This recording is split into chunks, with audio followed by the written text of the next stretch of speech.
سرکار دو عالم صلی اللہ تعالی علیہ وسلم نے پوچھا مائی کدھر کا ارادہ ہے؟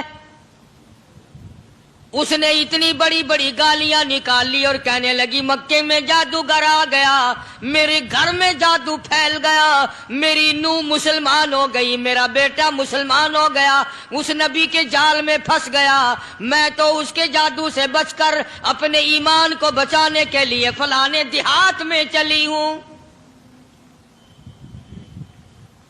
مدنی کریم صلی اللہ تعالی علیہ وسلم نے فرمایا مائی کمزوروں کا سامان اٹھانے کے لیے میں آیا ہوں، جس کا اس دنیا میں کوئی وارث نہیں اس کا وارث بننے کے لیے میں آیا ہوں، یہ سامان مجھے دے۔ سرکار مدینہ صلی اللہ علیہ وسلم نے اپنے سر مبارک پہ گٹھڑی اٹھا لی اور بوڑھی مائی کے پیچھے پیچھے چل دیے۔ اس نے اپنی منزل مقصود تک جہاں جانا تھا راستے میں ہزاروں لاکھوں گالیاں بکی،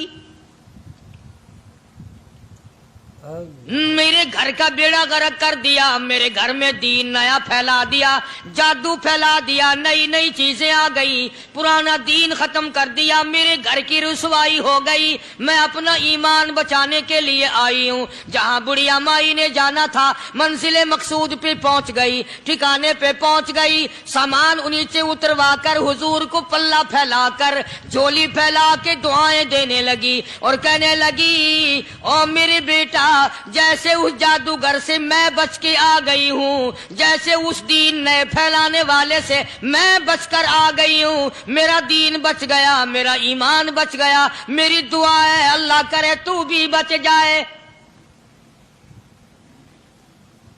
سرکار مدینہ صلی اللہ تعالی علیہ وسلم کی آنکھوں میں آنسو آ گئے، فرمایا مائی جس کو سارے راستے میں گالیاں دیتی آئی ہو، جو تیری گٹھڑی اٹھا کے سر پہ لایا ہے، جو تیری ساتھ آیا ہے، جسے جادوگر کہتی ہو، جسے گالیاں دیتی دیتی تھکتی نہیں ہو، وہی اللہ کا پاک پیغمبر محمد الرسول اللہ، میں تیرے سامنے موجود ہوں۔ اٹھ کھڑی ہوئی، حضرت کے قدموں پہ گر پڑی اور کہنے لگی اگر تو وہ نبی ہے تو میں اشہد ان لا الہ الا اللہ و اشہد ان محمد رسول اللہ، کلمہ پکار اٹھی۔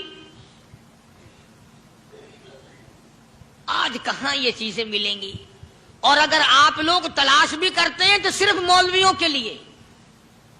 جی اخلاق مولویوں کے اندر ہونا چاہیے، کردار مولویوں کے اندر ہونا چاہیے، پاک دامنی مولویوں کے اندر ہونی چاہیے، سچائی اور سچ بولنا صرف مولویوں کے لیے ہونا چاہیے، باقی لوگ سارے ہی لانتی ہو کے مرنے چاہیے جھوٹ بول بول کے۔